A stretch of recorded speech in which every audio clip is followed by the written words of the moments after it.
तो heat wave experience करता है, फिर हम लोग ये देखे तो एरिया इसका एक्सटेंड कर चुका है, और इस जो हम पीडीएफ भेजे थे उसमें दिया है, तो पढ़िएगा। एरिया इसका एक्सटेंड कर चुका है। पहले ये स्पेशली नॉर्दर्न इंडिया और सेंट्रल इंडिया तक सीमित हुआ करता था। अब ये southern India specially Andhra Pradesh, Tamil Nadu, Karnataka, इन सब रीजन को इम्पैक्ट करने लगा है। तो और दूसरा ड्यूरेशन में भी चेंजेस आ रहे हैं। तो ड्यूरेशन चेंजेस क्या आ रहे हैं कि प्रोलॉन्ग होता जा रहा है, काफी लंबे समय तक अब आते हैं। तो पहले ऐसा हुआ करता था कि आने वाले 5 से 6 दिन आया करते थे, और अब इनकी लेंथ बढ़ती जा रही है, काफी लंबे दिनों तक आते हैं। और दूसरी चीज क्या है कि कई वेव में आने लगे हैं। और तीसरी चीज ये है कि मानसून का डिले भी होने लगा है। इसलिए क्या होता है कि ये जनरली जून तक खत्म हो जाया करते थे। अब क्या है कि जून के बाद भी एक्सपीरियंस किए जाते हैं डिफरेंट रीजन में, जहाँ पर रेनफॉल नहीं हो रही है मानसून का, वहाँ पर अभी एक्सपीरियंस किए जाते हैं। तो ये कुछ था हीट वेव के बारे में।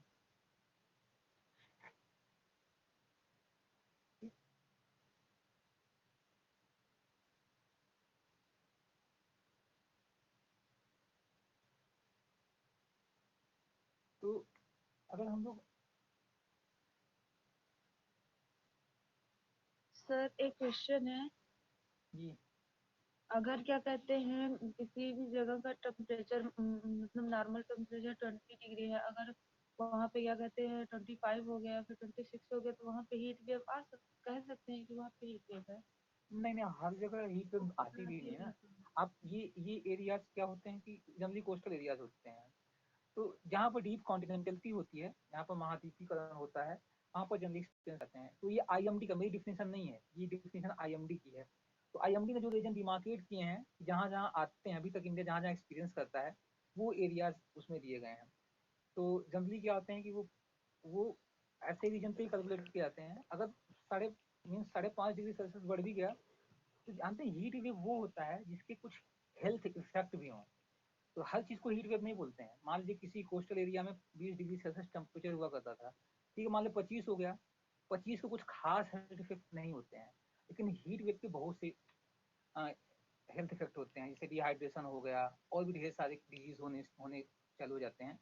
तो हीट वेव एक टाइप का डिजास्टर ना करिए, एक प्रकार का ये हैजार्ड तो बोल ही सकते हैं। ये एक प्रकार का हैजार्ड है, जो मैन इंड्यूस्ड है या फिर नेचर नेचर इंड्यूस्ड है। तो ये एक हैजार्ड है हीट वेव को, इसीलिए हम लोग डेफिनेशन में। वैसे जहाँ तक है कि मुझे आइडिया है कि अभी जो नेशनल डिजास्टर मैनेजमेंट एक्ट के अंतर्गत जो लिस्ट बनी हुई है, उसमें हीट वेव्स को हैजार्ड कंसिडर नहीं किया जाता है। तो ये एक प्रकार के हैजार्डस थिंग्स हैं जो लाइफ पे और वेल्थ पे इम्पैक्ट डालते हैं। तो इसको हम, जहाँ तक मुझको लगता है कि अगर 20 डिग्री सेल्सियस टेम्परेचर है और वहाँ पर 26 डिग्री सेल्सियस टेम्परेचर हो जाता है, तो उसको हीट वेव की कैटेगरी में नहीं लाते हैं। वो जो मतलब डिफिनेशन सर दिया क्या है। कहते हैं टेम्परेचर बढ़ने के साथ साथ वो मतलब ह्यूमन पे भी कुछ इफेक्ट पड़े। हाँ, इफेक्ट उसका इफेक्ट पड़ता है। वो अगर आप उसको डिटेल में देखेंगी तो उसके कई इफेक्ट आते हैं। जैसे आर्टिकल वार्टिकल आते रहते हैं, तो देखते हैं क्या क्या इफेक्ट है। तो डिहाइड्रेशन हो गया, ऐसे बहुत ढेर सारी बीमारियां होती हैं। क्रॉप की प्रोडक्टिविटी पे इम्पैक्ट पड़ता है कि क्रॉप नहीं हो पाती हैं। स्पेशली क्या है कि अगर अर्ली आ गई, मार्च वार्च तक में गेहूँ नहीं कटा होता है, आई थिंक मार्च अप्रैल मार्च तक में गेहूँ नहीं कटा होता है। अगर जल्दी आ गई या फिर पहले आने चालू हो गई, तो कई दिक्कत हो, देखना पड़ेगा थोड़ा सा। तो उसका इम्पैक्ट होना चाहिए। ऐसा टेम्परेचर इंक्रीज जिसका कुछ इम्पैक्ट, ह्यूमन इम्पैक्ट हो या फिर एग्रीकल्चर पे कुछ इम्पैक्ट हो, इंडस्ट्री पे कुछ इम्पैक्ट हो। तो वो होता है। एक आईएलओ की रिपोर्ट आई थी, तो हीट वेव को उसने भी कंसिडर किया था। तो उसने बताया कि जो हीट वेव के कारण क्या हो रहा है, लोगों की लेबर प्रोडक्टिविटी में चेंज आ रहा है। तो ज़्यादा प्रेशन होने लगता है, ज़्यादा पसीना वसीना आने लगता है, लोग अपनी प्रोडक्टिविटी नहीं दे पाते हैं। तो कुछ इम्पैक्ट होता है उसका। ठीक। तो ओके सर। ये हीट वेव था। तो हीट वेव को ही लू बोला जाता है।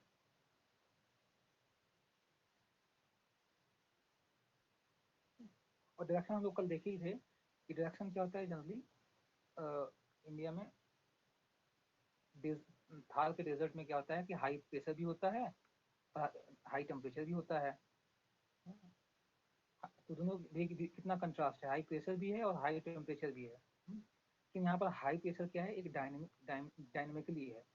डायनेमिकली इन द सेंस क्या है, यहाँ पर वो सब ट्रॉपिकल सब ट्रॉपिकल वेस्टर्ली जेट स्ट्रीम का जो हाई प्रेशर वाला स्ट्रीम होता है, जो वो डिसेंड करता है, उसके कारण यहाँ पर क्या होता है कि हाई प्रेशर डेवलप रहता है। और वो क्या करता है कि इस तरीके से यहाँ से जो गर्म गर्म हवाएं होती हैं वो वेस्टवर्ड या वेस्टर्ली या फिर साउथ या नॉर्थ वेस्टर्ली दिशा में फ्लो करती हैं। इस तरीके से पूरा वेस्टर्न पूरा यूपी, मध्य प्रदेश और फिर महाराष्ट्र, गुजरात की तरफ सब हवाएं बहती हैं। तो हीट वेव क्या होता है, तो ये फ्लो होता है। अब हम लोग आते हैं, जब कल देखे थे, अब हम लोग देखते हैं कि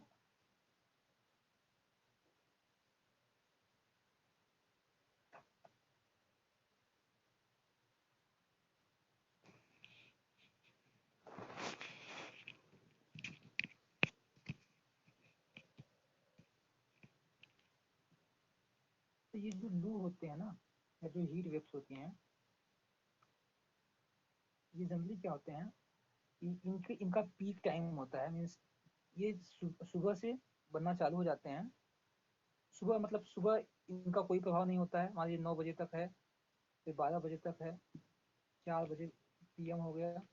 तो इनकी जो इंटेंसिटी होती है और जो स्पीड होती है वो ग्रेजुअली ये 9 बजे से बनना चालू हो जाते हैं और ये अपने मैक्सिमम स्पीड और इंटेंसिटी पहुंचते लगभग 4 बजे तक।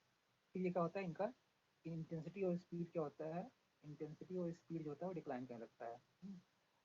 और इनकी क्या होता है कि कभी कभी ये क्या होते हैं कि इनकी जब इंटेंसिटी और स्पीड बढ़ती है तो इस स्पीड इन द सेंस ये इसलिए बढ़ती है क्योंकि आइसोबार का अरेंजमेंट क्या होता है, बहुत स्टीप हो जाता है। जब स्टीप ग्रेडियंट डेवलप हो जाते हैं, स्टीप ग्रेडियंट क्या कि जो वेस्टर्न नॉर्थ वेस्टर्न पोर्शन है वहां पर प्रेशर थोड़ा सा हाई हो जाए, और आसपास का एरिया जबरदस्त हीट हो जाए, जबरदस्त हीट हो जाए। तो आसपास का एरिया तो जब हीटिंग कारण क्या होगा, हाई टेम्परेचर कारण क्या होगा कि यहाँ पर लो प्रेशर डेवलप हो जाएगा। लेकिन यहाँ पर क्या है, यहाँ पर हाई प्रेशर होने के कारण क्या होता है, जो सब ट्रॉपिकल जेट के कारण हाई प्रेशर होता है। जब स्टीप ग्रेडियंट डेवलप हो जाता है तो बहुत फास्ट विंड बहने लगती हैं। तो इससे कभी कभी क्या होता है कि डस्ट स्टार्म भी हम लोग एक्सपीरियंस करते हैं। तो डस्ट स्टार्म भी ये रीजन क्या होता है, लू के साथ साथ डस्ट स्टार्म के साथ एसोसिएट होता है। जैसे हम लोग गाँव में जब हुआ करते थे तो आंधी जो आती है, तो आंधी भी कहीं आंधी और आंधी के आने का टाइम और लू का टाइम लगभग लगभग सेम होता है। ग्रेजुअली क्या होता है कि चीजें बहुत आंधी में चेंज हो जाती हैं और लू कम होने लगता है। लेकिन एक पीरियड ऐसा भी आता है कि आंधी आना और लू आना दोनों साइमल्टेनियस होते हैं, एक ही समय पर आते हैं। तो आपको दोपहर में क्या होता है कि बहुत ज़्यादा लू एक्सपीरियंस करेंगे, वो धीरे धीरे चलती रहती हैं। लेकिन जैसे शाम का टाइम आता है तो ग्रेडियंट बढ़ने लगता है और उससे क्या होता है कि वो डस्ट स्टार्म जिन्हें बोलते हैं, काफ़ी हैवी डस्ट स्टार्म आते हैं। और इसी टाइम में क्या करते हैं, आम में बहुत लगते हैं तो आम आम गिरने लगते हैं। तो ये वो पीरियड होता है। तो ये जब इनकी स्पीड बढ़ने लगती है, इस ग्रेडियंट के कारण जो स्पीड बढ़ने लगती है उसे डस्ट स्टॉर्म भी बोलते हैं। डस्ट स्टॉर्म क्या होते हैं, डस्ट स्टॉर्म ऐसे विंड होते हैं या ऐसे लोकल विंड होते हैं जिनकी जो वेलोसिटी होती है 50 से 60 किलोमीटर पर आवर से ज़्यादा हो जाती है। तो सिंपली क्या है कि ये जो हीट वेव्स हैं या फिर ये जो विंड बह रही हैं, तो ये विंड क्या हो सकती हैं कि डस्ट स्टार्म का भी फॉर्म ले सकती हैं। इन्हें स्क्वाल बोलते हैं। स्क्वाल क्या होते हैं कि जो कुछ फास्ट बहने वाली विंड होती है उन्हें स्क्वाल बोलते हैं। तो इस प्रकार से स्क्वाल से ये डस्ट स्टार्म में चेंज हो जाते हैं। तो डिफरेंस ये है कि लू और डस्ट स्टार्म में, लू और डस्ट स्टार्म में लू जो होता है इनका स्पीड लगभग 30 से 40 किलोमीटर पर आवर होती है। और डस्ट स्टार्म जो होते हैं इनकी स्पीड 50 से 60 किलोमीटर पर आवर होती है।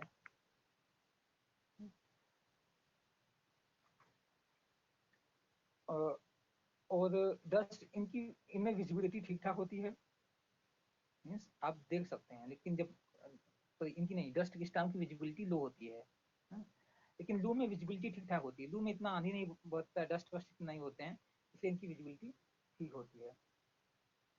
और कभी कभी क्या होता है कि जो डस्ट स्टार्म होते हैं, डस्ट स्टार्म बेसिकली एक लो लो प्रेशर सेंटर्स के फॉर्म में डेवलप होते हैं, लो प्रेशर सेंटर्स के फॉर्म में डेवलप होते हैं। तो कभी कभी क्या होता है डस्ट स्टार्म के साथ क्या होता है कि रैनफॉल भी है, रेनफॉल भी एसोसिएटेड होता है, लेकिन लू के साथ रेनफॉल एसोसिएटेड नहीं होता है। तो डस्ट स्टॉर्म को जनरली स्क्वाल एंड शावर बोलते हैं। स्क्वाल एंड शावर, शावर मतलब रेनफॉल, तो एक बहुत हैवी रेनफॉल नहीं होती है। तो जनरली आप लोग आंधी का देखे होंगे तो आंधी पानी दोनों साथ में आता है। तो डस्ट स्टॉर्म और लू में ये डिफरेंस है, और दोनों के आने का पीरियड वही प्री मानसून पीरियड है। तो प्री मानसून पीरियड में इनिशिएशन तो लू से होता है, लेकिन ग्रेजुअली क्या होता है कि डस्ट स्टॉर्म में चेंज हो जाता है। जैसे हम लेट मई और जून के पास पहुंचते हैं, और जून में ये फिनोमेना बहुत स्ट्रांगली होता है। तो जून के टाइम में आई थिंक कि आम बड़े बड़े हो भी जाते हैं, तो आंधी आती है, लोग दौड़ते जाते हैं बाग में ताकि आम गिना जा सके। तो ये डस्ट स्टॉर्म है। तो ये ये विंड था, प्रेशर और विंड था। विंड कैसे फ्लो होती है, विंड हम लोग देख भी लिए थे कि, और लोकल विंड क्या है, लू और डस्ट स्टॉर्म भी होते हैं। सर जी, साइक्लोन और डस्ट स्टॉर्म में कुछ अंतर होता होगा? साइक्लोन जो होते हैं, देखिए साइक्लोन भी दो टाइप होते हैं। हाँ सर। साइक्लोन साइक्लोन बहुत प्रकार के होते हैं, थोड़ा सा आप लोग साइक्लोन से कंफ्यूजन दूर करिए। साइक्लोन एक जनरल पार्लांस में, एक जनरल सेइंग में, साइक्लोन ऐसे सेंटर्स होते हैं जहां पर लो प्रेशर हो। हर चीज लो प्रेशर जो अर्थ पे है, सॉरी हाई प्रेशर जो लो प्रेशर जो है, उन्हें साइक्लोन बोलते हैं। उन्हें साइक्लोन बोलते हैं। ये लैंड पे भी आ सकते हैं और सी पे भी आ सकते हैं। तो लैंड पे जो साइक्लोन आते हैं वो कई प्रकार के होते हैं। तो वो ट्रॉपिकल एरिया में भी लैंड पे आ सकते हैं और टेम्परेट एरिया में भी लैंड पे आ सकते हैं। ट्रॉपिकल एरिया में लैंड पे इसलिए आते हैं क्योंकि लो टेम्परेचर होता है। यहाँ पर क्यों होता है, यहाँ पर लो टेम्परेचर होता है। जिस जगह पर टेम्परेचर लो हो गया वहाँ पर प्रेशर सही टेम्परेचर हाई हो गया, हाई टेम्परेचर हो गया। जिस स्थान पे ट्रॉपिकल में इसलिए आते हैं लैंड पे साइक्लोन डेवलप इसलिए होते हैं क्योंकि वहाँ पर हाई टेम्परेचर हो गया, तो लो प्रेशर हो गया, हवाएं आसपास की वहीं पर कन्वर्ट होने लगी, और वहाँ पर एक प्रकार का साइक्लोनिक एक्टिविटी होने लगी। टेम्परेट रीजन में क्यों होते हैं, टेम्परेट रीजन में ये मोर डायनेमिक होते हैं देन, ये ये डायनेमिक ज्यादा होते हैं, टेम्परेचर कारण नहीं होते हैं।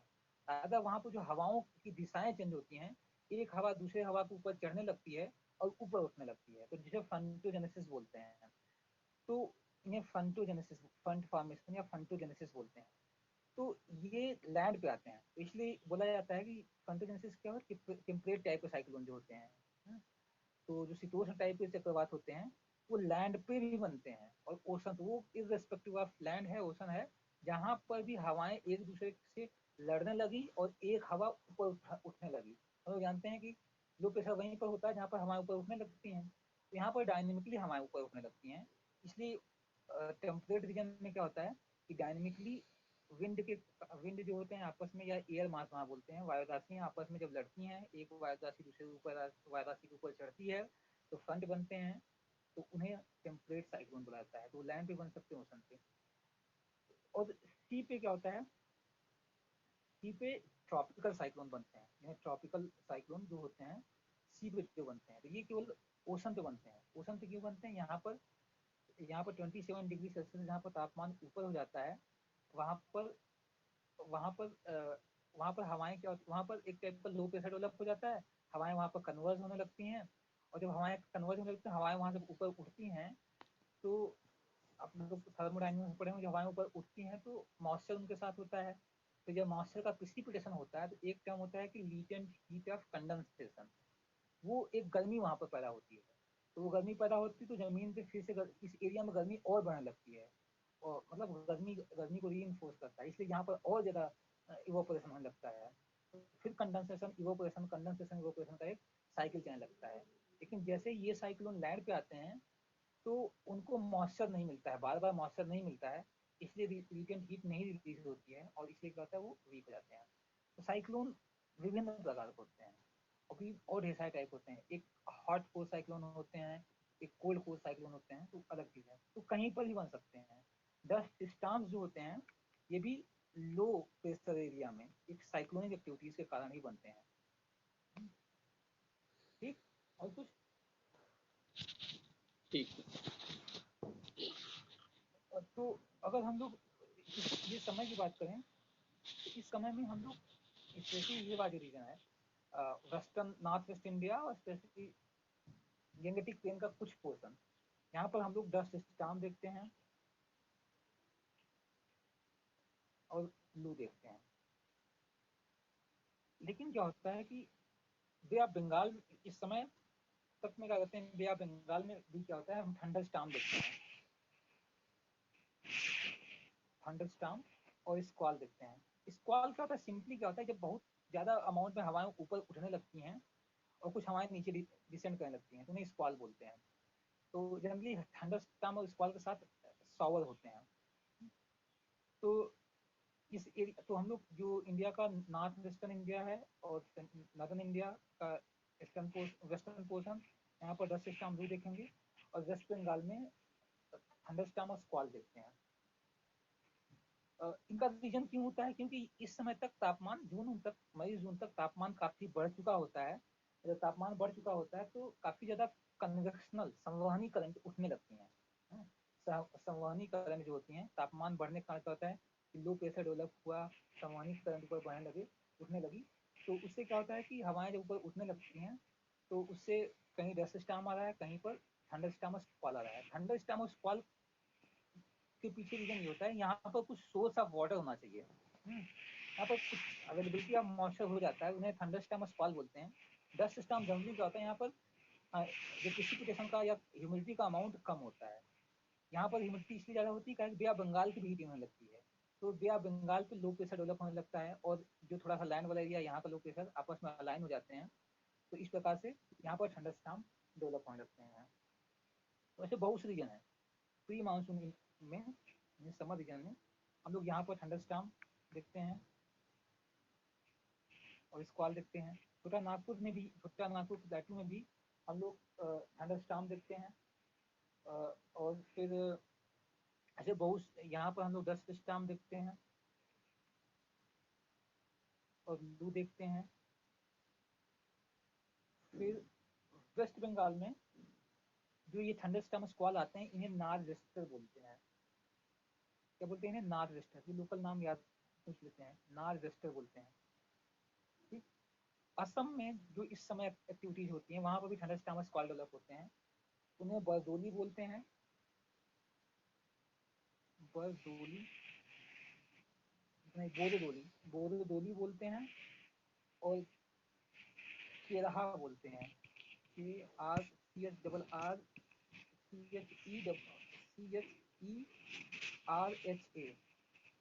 केरहा बोलते हैं।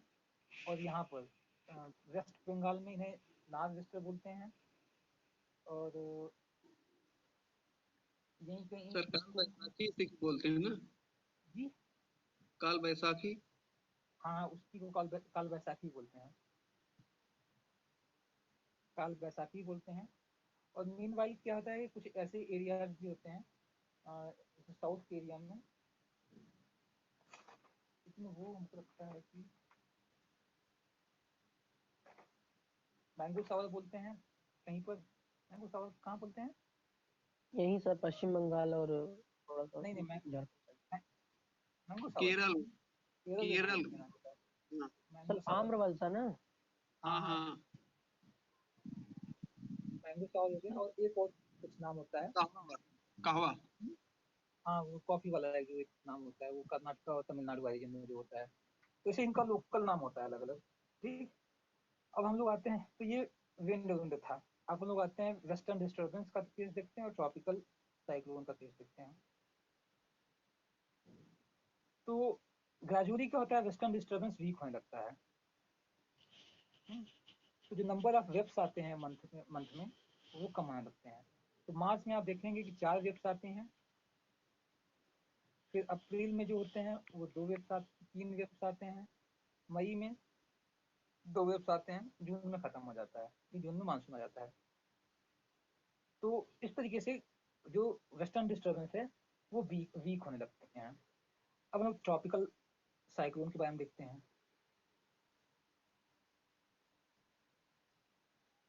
तो ट्रॉपिकल साइक्लोन बनने के 2 अच्छे स्पॉट हैं नदर्न इंडियन ओशन में। एक तो बे ऑफ बंगाल है और दूसरा अरेबियन सी है। तो लगभग जो 3/4 साइक्लोन इस सीजन में बनते हैं, समर सीजन में, प्री मानसून में, वो बे ऑफ बंगाल में बनते हैं। वो बे ऑफ बंगाल में होते हैं। तो जो मार्च में होते हैं कुछ बनते हैं। मार्च में नंबर ऑफ साइक्लोन कम होते हैं और इंटेंसिटी ऑफ साइक्लोन कम होते हैं, क्योंकि लोग विंटर में देखे थे, रीजन देखे थे, जो विंटर का रीजन था वही मार्च में ये वाला रीजन भी रहेगा। लेकिन जैसे ही अप्रैल आता है, मई आता है और जून आने लगता है, तो ग्रेजुअली क्या होता है, इनका नंबर भी बढ़ने लगता है और इनकी इंटेंसिटी भी बढ़ने लगती है। अगर हम लोग इनका लोकलाइजेशन देखें कहाँ पर ये लोकेटेड होते हैं, तो अगर हम लोग बे ऑफ बंगाल की बात करते हैं,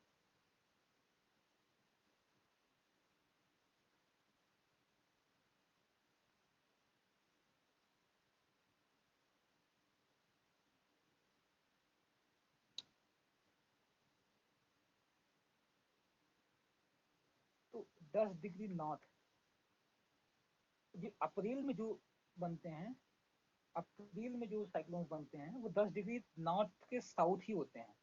तो जो जितना हम लोग देख रहे हैं, जितना इक्वेटर के पास होंगे उतना वीक होंगे। और जनरली क्या होते हैं कि ये यहाँ क्या है, साउथ इंडिया नैरो होता जाता है, ये पेनिनसुला नैरो हो जाता है, तो ये कभी कभी क्रॉस करके अरेबियन सी में भी पहुंच जाते हैं।